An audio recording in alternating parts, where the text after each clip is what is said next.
সকলকে স্বাগতম। নবম দশম শ্রেণীর নাটক বহিপীর সম্পর্কে সৈয়দ অলিউল্লাহ এই বহিপীর নাটকটি লিখেছেন।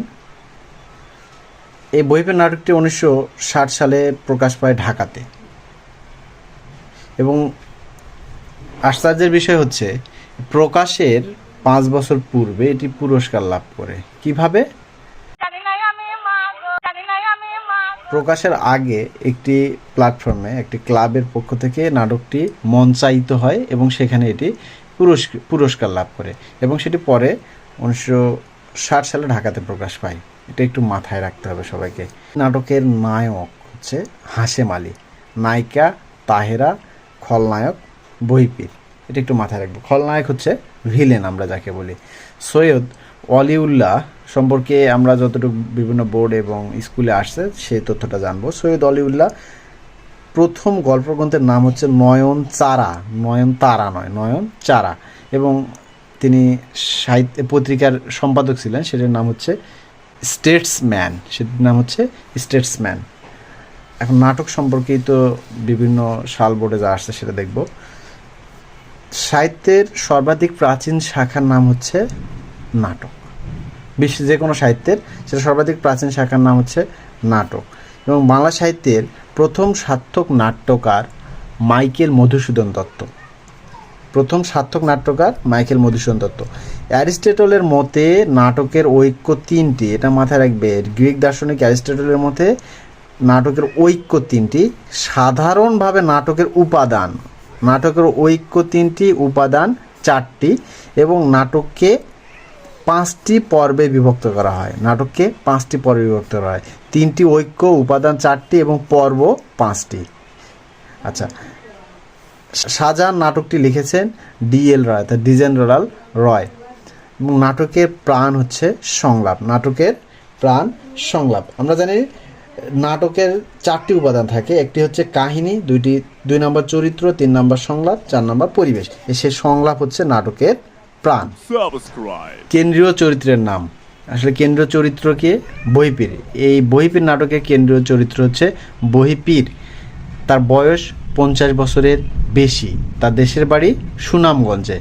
প্রথম স্ত্রী দ্বিতীয় বিবাহের 14 বছর আগে মারা যায়, অর্থাৎ তাহেরা তার দ্বিতীয় স্ত্রী। তাহেরাকে বিয়ে করার 14 বছর আগে তার স্ত্রী মারা যায়, প্রথম স্ত্রী মারা যায়। তাহেরাকে বিয়ে করে, তার এক মুরিদের কন্যাকে বিয়ে করে। সেটা জুমার রাতে বিয়ে হয়, অর্থাৎ শুক্রবার রাত্রে বিয়ে হয়। ভাষা, আসলে বহিপীর নামকরণটাই হয়েছে ভাষার উপর ভিত্তি করে। তিনি বইয়ের ভাষায় কথা বলতেন বলেই তার নাম বহিপীর হয়েছে। বইয়ের ভাষায় তিনি কথা বলতেন, এবং কথ্য ভাষাকে তিনি অপবিত্র ভাবেন। কে ভাবেন? বহিপীর। আচ্ছা, 2 বছর পর তিনি মুরিদের বাড়িতে গিয়ে থাকেন, যেটা একটু আগে বললাম। 3 জন তার ধনী মুরিদ আছে শহরে। তার কাছ থেকে সে টাকা পয়সা হেল্প পায়।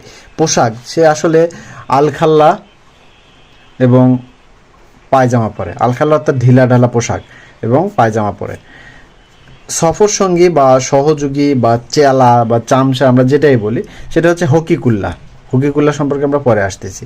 নাটকের সর্বশেষ উক্তিটিও বহিপীরের। এবং নাটকের সর্বাধিক মানে সবথেকে বেশি উক্তি সেটিও বহিপীরের। সর্বাধিক উক্তিটাও বহিপীরের। আর বহিপীর হচ্ছে নেতিবাচক চরিত্র। বহিপীর কি চরিত্র? নেতিবাচক, নেগেটিভ চরিত্র। আর মুরিদরা তাকে আষ্টে পিষ্টে ধরে রাখে। যদি প্রশ্ন আসে মুরিদরা তাকে কিভাবে ধরে রাখে, আসলে তাকে বেঁধে রাখে না, এটা এক ধরনের আষ্টে পিষ্টে ধরে রাখে, মানে তার সঙ্গে লেগে থাকার মতো একটা বিষয়। আচ্ছা, তারপরে আসতেছে এই নাটকের আরেকটি চরিত্র, সেটি হচ্ছে যাকে কেন্দ্র করে কাহিনী আবর্তিত হয়েছে। সেই চরিত্র হচ্ছে এই নাটকের নায়িকা তাহেরা মাহারা। তার মা মারা যায়। তার বাবা দ্বিতীয় বিয়ে করে যখন, তার সৎ মা থাকে এবং তার বাবা থাকে দরিদ্র বাবা। সে ওই ভণ্ডপীর বহিপীরের মুরিদ, এবং তাকে জোর করে বিয়ে দেওয়া হয়। তাহেরাকে জোর করে বিয়ে দেয় মুরিদের সঙ্গে। প্রথমবার চাচাতো ভাইকে নিয়ে সে পালিয়ে যায়, অর্থাৎ তাকে বিয়ে দেওয়ার পর চাচাতো ভাইকে নিয়ে সে পালিয়ে যায় এবং আশ্রয় নেয় বজরায়। এই বজরা শব্দের অর্থ হচ্ছে নৌকায়। বজরা শব্দের অর্থ হচ্ছে নৌকা। আচ্ছা, তাহিরাকে আমরা দেখি অনমনীয় চরিত্র, মানবিক চরিত্র। এটা তোমরা মাথায় রাখবে, তাহিরা হচ্ছে অনমনীয় চরিত্র, মানবিক চরিত্র। আমরা পরে দেখতেছি যেমন বহিফিরের চরিত্র হচ্ছে নেতিবাচক চরিত্র। কোনটা কি চরিত্র তোমরা প্রত্যেকটা ভালো করে মাথায় রাখবে বিষয়টা। এবং দ্বিতীয়বার হাশেম আলী হাত ধরে সে পালিয়ে যায়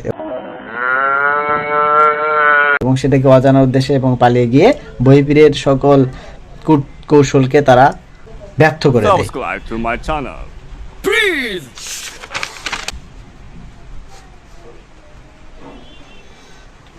এরপর আসছে জমিদার হাতেম আলী।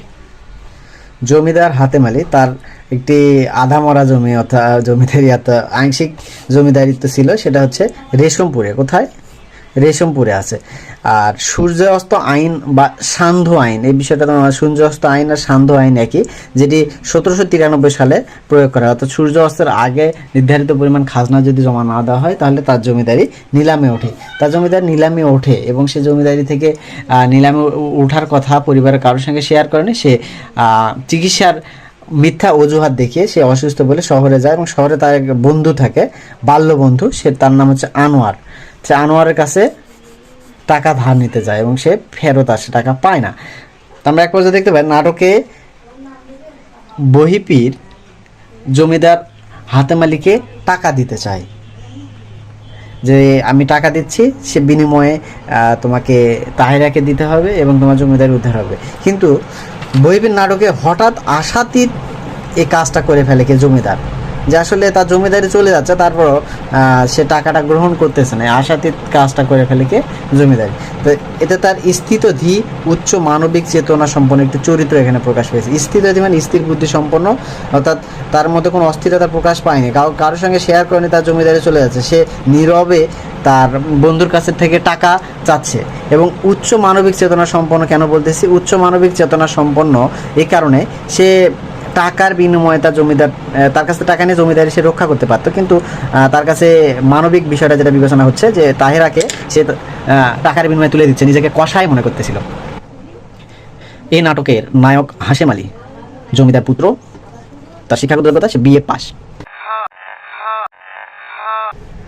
বইপির যে নাটকের মূল চরিত্র, তার বিপরীত চরিত্র হচ্ছে হাশেম আলী। বইপির যা চায় তার বিপরীত জিনিসটা চায় হচ্ছে হাশেম আলী।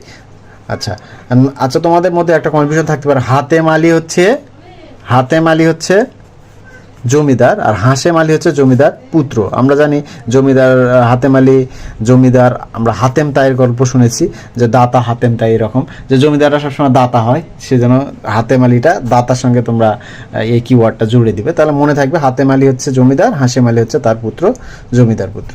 আচ্ছা, নাটকের প্রথম সংলাপটিও হাশেম আলীর, শেষ সংলাপটি বইপিরের। আচ্ছা, সে কি ছিল? শিক্ষিত ছিল, অস্থির মন ছিল, কিন্তু আমরা জানি স্থিতধী সম্পন্ন তার বাবা এবং অস্থির মন তার। একটুতে সে রেগে যাওয়ার অভ্যাস আছে তার।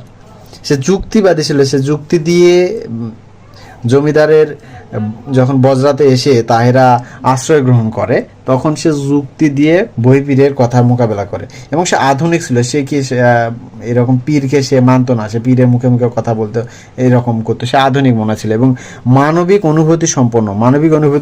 কেন? সে তাহিরার যে একটু বিপদে আছে বা তাহিরা যে আসলেই তাহিরার সঙ্গে অন্যায় করা হয়েছে, সেই অনুভূতিটা তার মধ্যে প্রকাশ পেয়েছে। সে ছাপাখানা বসাতে চায়, সে কি চায়? ছাপাখানা বসাতে চায়, প্রেস বসাতে চায়। সে পড়াশোনা শেষ করে এসেছে, জমিদারের প্রতি তার কি নাই, মন নাই আসলে। আর নদী থেকে তাহিরাকে সে উদ্ধার করে। কিভাবে উদ্ধার করে? তাহিরা নিজেকে আত্মহত্যার জন্য নদীতে লাফ দেয়, তখন সে নদী থেকে তাহিরা উদ্ধার করে। সেভাবে শিক্ষিত মানুষ কিছু একটা করে খেতে পারবে।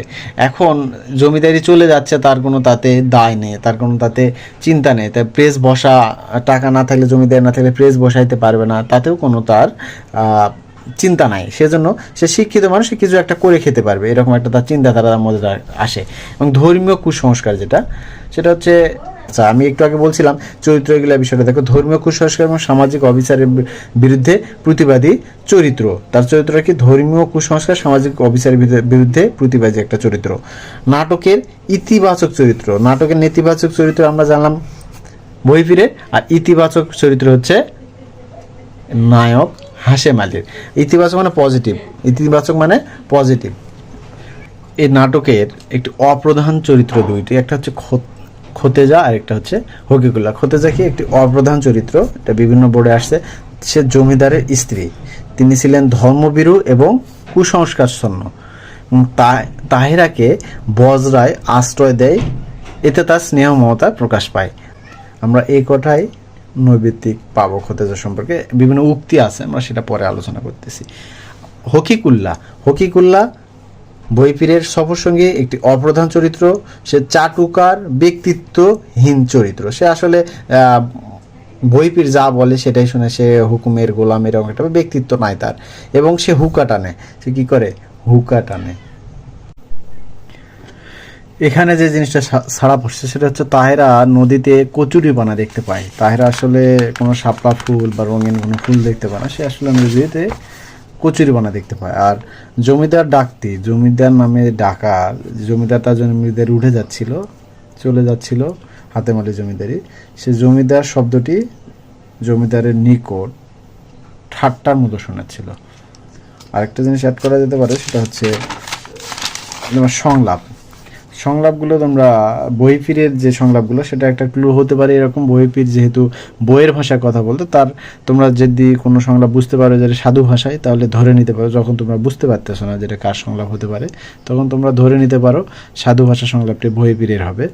আর বহিঃফিরের সংলাপ কটি আমি এখানে উল্লেখ করেছি, কারণ বাকি যে সংলাপগুলো আছে সে যেহেতু তোমাদের এই নাটকটি তোমাদের সম্পর্কে ধারণা একটু যদি থেকে থাকে, তাহলে বাকিটা তোমরা বুঝতে পারবে। তো বহিঃফির এগুলো একটু কনফিউশন, সেজন্য আমি উঠাই দিলাম। দুনিয়াটা সত্যি কঠিন পরীক্ষা ক্ষেত্র, যাও পুলিশ ডাকিয়া লইয়া আনো, এটা হকিকুল্লাহকে বলেছিল বহিঃফির। অপরের মাথায় সুরঙ্গ কাটিয়া প্রবেশ না করিলে যেন মনের কথা জানা যায় না, এটা ক্ষোভ প্রকাশ করে। এবং না বলিয়া উপায় কি, কিন্তু ইহা প্রলাপ বকার মতো, এটি বহিঃফির জমিদারকে বলেছিল। না বলার কারণটা কি? সে টাকা দিতে চাইছিল, জমিদার না বলেছিল, এটা কি সে প্রলাপ বকার মতো মনে করছিল। ব্যাপারটা আমার কাছে ভালো ঠেকিতেছে না, এটাও করার কথা, এটা বহিঃফিরের কথা।